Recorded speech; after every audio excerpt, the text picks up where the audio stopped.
Boys, Polly here. Yeah. Okay. Nothing alcoholic because I'm driving home. Because we're outside. We're outside because, well, I'm going to talk Wild West. Aces and Eights. Aces and Eights is the Rolls Royce of Wild West role-playing game systems. Now, this is done by that wonderful group of people that brought us Hackmaster. And original Hackmaster was hilarious. The current Hackmaster is massively crunchy. Aces and Eights kind of takes some of the fun and some of the crunch and they meet in the middle and have made a thing of beauty. This is the best, the finest Wild West RPG that you will find.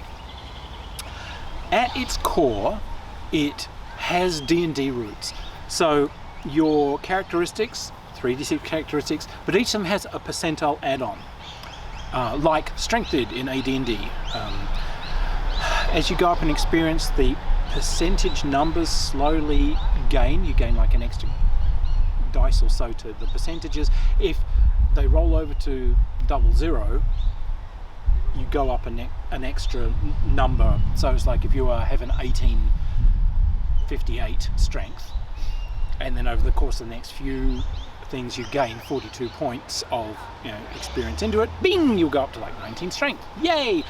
But what I love about this game is they decided to take everything from the Wild West tropes, everything you've seen in like a cool Wild West movie, film, TV show, and make an engaging sub-game out of it that dovetails perfectly in with the role-playing. So, gunfights. Gunfights, what they've done is there's a percentage-based sort of rolling system to hit, but you have a silhouette of an opponent, and it depends on the circumstance which you're fighting. So they've got some silhouettes of guys pointing a gun or going for the gun, or some guys like prone firing at you, or a guy sideways firing at someone else. You pick a point of aim and you've got a clear chart which has a center point. So you center where you are aiming. How good your roll is tells you how many rings out from your aiming point your actual shot goes. You then draw a card and that will walk this clockwise around the rings. So you might be aiming for center of mass, but you make a kind of crappy roll, so all right, you're out here somewhere, and the rotation puts it down here somewhere. Oh, you've hit him in the thigh, or you've missed, it's just gone off into plain air. They've got other clear sheets which are used for if you're firing shotguns, so they spray like a random series of shotgun pellets at someone, and it's a really interesting idea. If you have things like cover, you can put cover over the silhouette. So if someone's like, oh, he's behind the dreaded water trough, all right, well, there's the kneeling and firing guy, but we can only see him from here down. So all right, well, I'll aim for the head, but it keeps rotating. I keep hitting that damn water trough. So that's the shooting. Other things that you'll see in Wild West movies are, oh, rough frontier justice. Oh no, they've got a whole courtroom thing for swaying the jurors. Passionate speeches and bringing in evidence, and oh, but wait, Billy May saw him when he did these terrible things. You bring in your witnesses, and it sways the jury, and it becomes a whole game of trying to position your arguments. Simple but fun.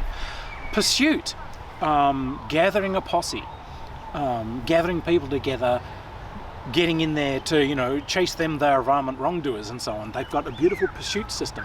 This can be quite short range for like chasing someone down the road, yeehaw, bang bang bang, chasing after the guys who have stolen the stagecoach or whatever, or a longer one where you're on the trail of these varmints, tracking and so on comes into it, and you're playing for position. You're trying to sort of shepherd and harbour the strength of your mounts as you're riding. The different qualities of your mounts come into it. A great idea. Prospecting, searching for gold and so on. Mini games of that, and beautifully researched. These guys have done fantastic research on distribution of ores, on how panning works, on how different the bends and rivers and so on, settle out gold dust, where the mother lode is, how you find the mother lode. So there's a whole kind of prospecting thing with encounters as you go out prospecting, with events. So my guy's going out prospecting. It's a whole adventure in itself.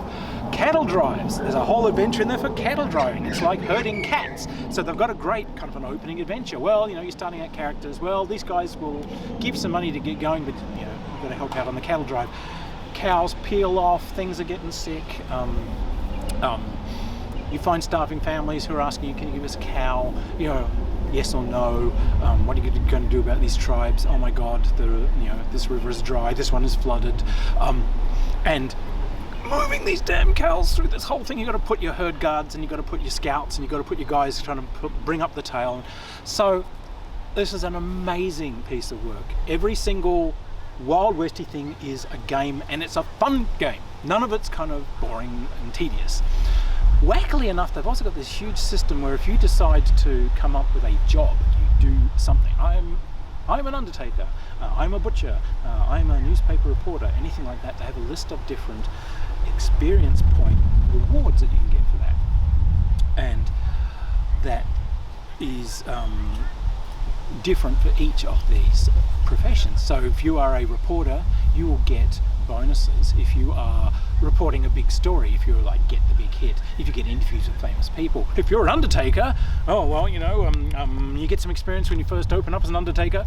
You get lots of experience for burying famous people. Wait, I've heard Wyatt Earp's sick. Oh, quick, after him. I want to be there when he drops dead. Excuse me, sir, have you considered pre-booking your funeral without go away, you? But this could be a thing. I don't know.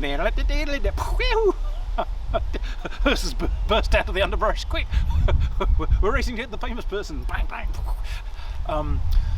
So yeah, look, fantastic piece of work. Now, ironically, when Boot Hill came out, way back in the 70s, TSR also released a thing called Bio 1, which was a heightened realism system for doing firearm combat. And so that was quite funny because Boot Hill did have kind of like a fairly simple system, but Bio 1 kind of split the human body into this incredible matrix. You roll percentile dice depending on the exact facing of the person, and it told you exactly what organs and everything hit. So like, bang, bang, oh no, oh, Pappy's been hit, what's wrong, Pappy? And oh, it's my pancreas, Sonny, I've hit the pancreas. Earlier, I won't be able to produce green bile no more. It's curtains for me, son. No, Pappy. Wait, I'm sure we can do reconstructive surgery. It's like, what? No, it's all fading. My bile days are gone. It was perhaps a bridge too far on realism, but they have put like kind of a homage to that in this game, and there is a more detailed firearm damage system that comes with it. Because we've got that clock that shows you exactly where a bullet hits, it can say, all right, now you've hit, you roll damage, but you've done this much damage to the forearm, here's the consequences that you roll for. So you can do that in more detail. This is a great game. Now look, the only kind of weird thing is that they've given you like a fancy Wild West. A lot of these games do this, where they for some reason decide we're not going to do it in real Wild West, we'll do it in one where, the Confederate States are still going, and there'll be like an Indian nation, and maybe Texas would be its own republic, and California another one, or whatever. So they've set that up. If that suits you, fine. Frankly, I'd like to see a surviving Confederate States of America the way I'd like to see a cannibal kingdom, but whatever. But you can set this in real world, you can set this in fantasy world. Given its D&D kind of roots, obviously you can roll over into Wild West fantasy or Wild West horror with this very, very easily. And because those base mechanics are the same, you get to exactly where we used to be with Boot Hill. You go through the wrong door in a dungeon, and you're a cleric, you fighter, and your magic. Use a walk into a desert with flat-topped hills, and wait, this isn't where we were. You can kind of flawlessly really put someone into a Wild West world. Aces and Eights, it's fantastic piece of work. The research in this thing is amazing. The gambling games that were done at the time are down here in great detail, and simulations for playing them. Economics, running towns, running businesses, all of it there in loving detail. Horses are done in exquisite detail because these are kind of an important piece of kit to you. So horses are actually generated as a character. What their vices are they crib biters? Are they hostile? Do they bite each other? Are they slow starters? You generate all the white patches on them. Hey, he stole my horse. How can you tell? Because my one is exactly this shade, has got this one white foot, and and it's a crib biter. God damn it! And of course, you buy better horses. You get ones that have little bonuses.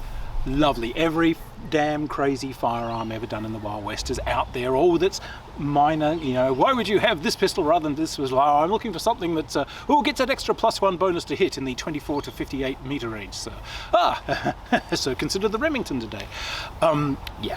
It's great. So yeah, check it out. It's a fantastic piece of work. Aces and eights, brilliant. Anyway, if you like the videos, by all means, subscribe, find me on Patreon, hit the like button. Cheers!